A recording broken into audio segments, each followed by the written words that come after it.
If you've ever stared at a wall of tangled HDMI cables and wondered whether the next piece of gear you buy will actually solve the problem or just add another layer of confusion, that hesitation is real. You don't want to drop cash on a switcher that looks slick on paper but turns out to be a nightmare in a live stream or a classroom demo. Link is in the description if you want to check the product details on Amazon. I spent a few days digging through forums, watching a handful of tutorial videos, and testing a similar setup before I sat down to talk about the Blackmagic Design ATEM Mini Extreme HDMI switcher. So let's break down whether this box lives up to the hype for you. First off, the ATEM Mini Extreme sits in the sweet spot between a tiny 2-camera switcher and a full-size live production rig. It gives you 8 HDMI inputs, which means you can run multiple cameras, a game console, a laptop, and even a media player all at once without needing a separate capture card for each source. That kind of flexibility is what makes the device appealing to small to medium creators. Think YouTubers who want to switch between a DSLR, a camcorder, and a screen share without swapping cables midstream, or educators who need to toggle between a document camera, a video feed, and a PowerPoint laptop in a single lesson. If you're the kind of user who has ever wished for one-click scene changes, the sheer number of inputs alone can be a game changer. But the devil is in the details. With 8 HDMI ports, you're bound to feed some sources that run at different frame rates or color spaces. The ATEM Mini Extreme handles that through its built-in video input resync and framerate conversion engine.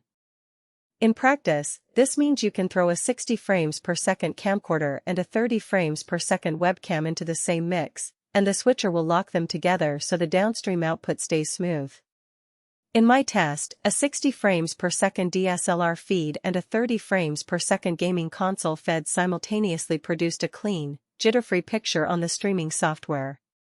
That's a practical win for anyone juggling mixed-rate sources, because without this feature you'd likely end up with a choppy stream or have to manually downconvert every input before it hits the switcher.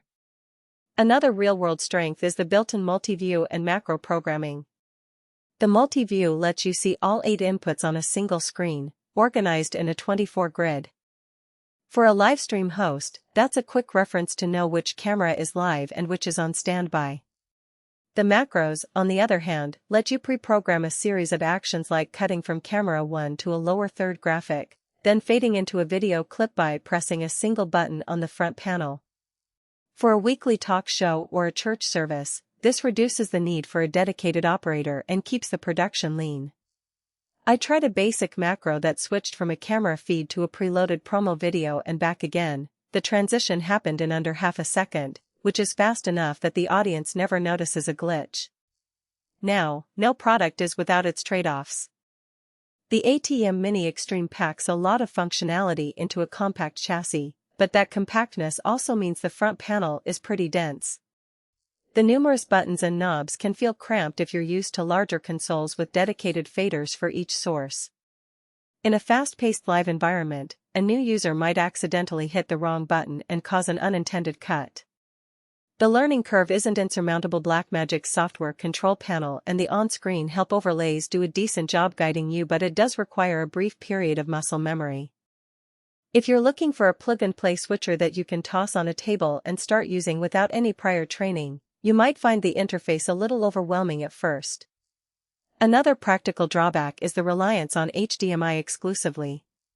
While HDMI is the most common consumer video format, some professional cameras still output SDI only, and you'll need an external converter to bring those signals into the ATEM Mini Extreme. Those converters add cost and extra cabling, which can negate part of the all-in-one appeal. So if your workflow already hinges on SDI, you'll have to budget for that extra gear or consider a different Blackmagic model that supports SDI natively. Heat is a subtle but worth noting factor. The unit stays on for several hours during a typical broadcast, and because it's housed in a metal enclosure without active cooling, the surface can become warm to the touch. In a small studio where the switcher sits on a desk next to a laptop, the heat didn't cause any throttling, but in a cramped booth with multiple devices it could contribute to an overall rise in temperature. It's not a deal-breaker, but if you're planning marathon streams or a 24-hour control room, you might want to allocate some space around the unit for airflow. So, who should really consider the ATEM Mini Extreme? If you're a content creator who regularly mixes multiple video sources, say a cooking channel that uses a camera, a phone cam, and a